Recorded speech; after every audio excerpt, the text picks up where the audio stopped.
All right, we're back, and obviously less trouble than at HERVEY at this point. Of course, we're going to talk about the Eskimos GM, and the reason why I mention that, guys, is because the CFLPA, the president, Mike Morreale, a former player, as well as Ed Hervey was a former player too.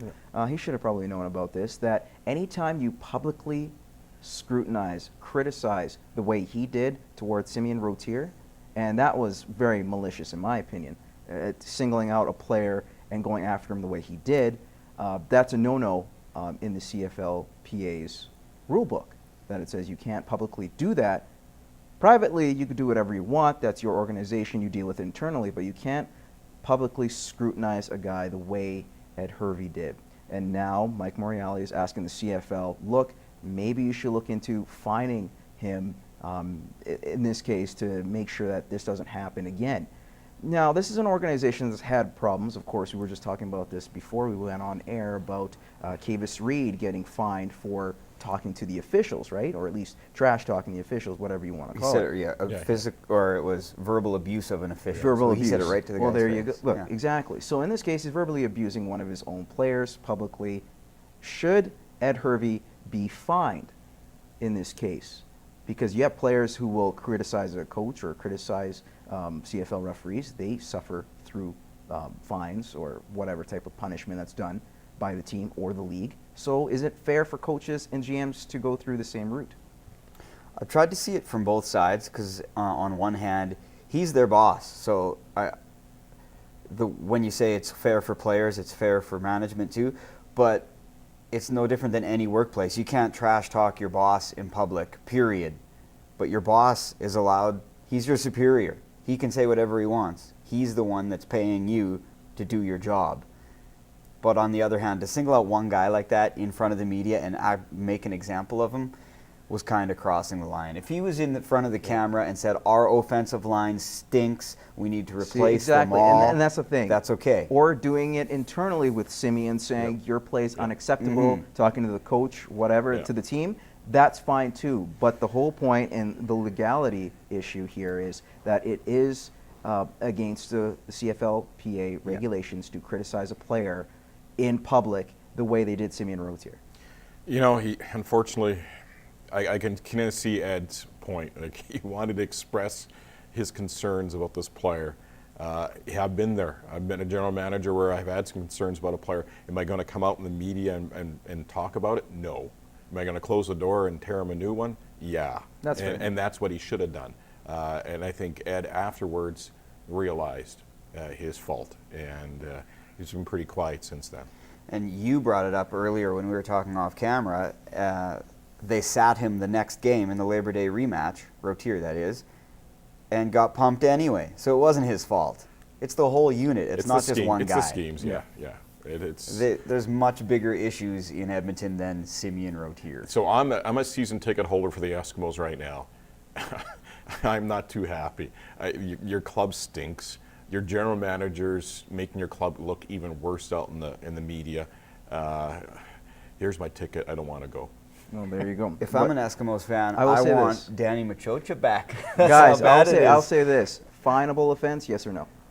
For Hervey. If it's in the CFLPA rules that you can't do that, then yeah, fine him. Rules are rules. Yes, definitely fine. Guys, we'll talk about a guy who's not, is familiar with fines, also familiar with controversy. Brian Burke, of course, visited the border city last week for the Bobcats Evening of Champions, which is actually a really nice event, very refreshing. Of course, that same day, he was hired as the president of hockey operations by the Calgary Flames. Should Jay Feaster, who's their current GM, be a little wary of this hire, even though that Jay does have to report to Brian, but Brian Burke said all the decisions, the hockey decisions, the trades, you name it, will be done by the GM. Do you guys buy that argument? Burke said, I'm his advisor. He makes all the hockey decisions. I call BS. Yeah. No way. Burke can't sit back. And nor should they let him. He makes good hockey decisions. I think. I don't know. He's made some great drafts. You have to admit. He has. You know, I have my divers about Brian Burke. I'm not exactly a big Brian Burke fan. There's a couple of reasons. You know, hockey decisions is one thing. I think in Toronto, he became bigger than a lot of the players. And Was it the media's fault, or was it Burke's fault that he put himself in front of the media all the time? Probably a mix of both. Yeah. And that's what I'm concerned in Calgary. If I'm Jay, I'm probably a little concerned that Burke's going to be in the limelight a lot more than Jay, which means eventually Jay's made some bad decisions. But I was going to say, but couldn't that, like you said, if Feaster has made these bad decisions, Horrible couldn't decisions. it have been nice to have a guy who will take that blame away from you, kind of distract the media away from you? He says he's a guy that won't be the same guy in Toronto, and you know what? Maybe he is. Maybe he learned something when he was there. But at the same time, I think having Brian Burke there is a smart thing because it takes away the pressure from Jay Feaster. Now, will Jay Feaster have a job by the end of the season or halfway through the season? Time will That's tell. the thing. Jay's made some bad decisions. I think the leash is pretty short on Jay, and all of a sudden Burke comes on the scene, and it's even shorter now. And I think if Jay makes a couple more mistakes, and the Flames don't have a very good start, and they need some changes in the front office rather than the ice, Burke's in, Jay's out. I do want to talk about this. I want to get this quickly. The Lloydminster Bobcats, 0-2. Of course, last year they did not win a game in the month of September. Took October before their first victory. Are you starting to see signs of that, or is it just early and this is a much better team than they were a year ago? Let's hope they're better. They were facing a good Bonneville team. Yeah, Bonneville's a good hockey team. They always have been for the last number of years. Mercier did a fantastic job, and a lot of the leftovers from Mercier leaving from last season is still there this season. And I think Bonneville's pretty good. Bobcats, don't panic. Just 2 games in, a whole lot of season left. Let's hope they have a better turnout this weekend. Yeah, everyone's quick to say, here we go again. In any sport, all the time, after a bad start. But big deal, it's 2 games against, like you said, Bonneville, who's always a good hockey team. The Bobcats aren't going to win a lot of 6-5 games.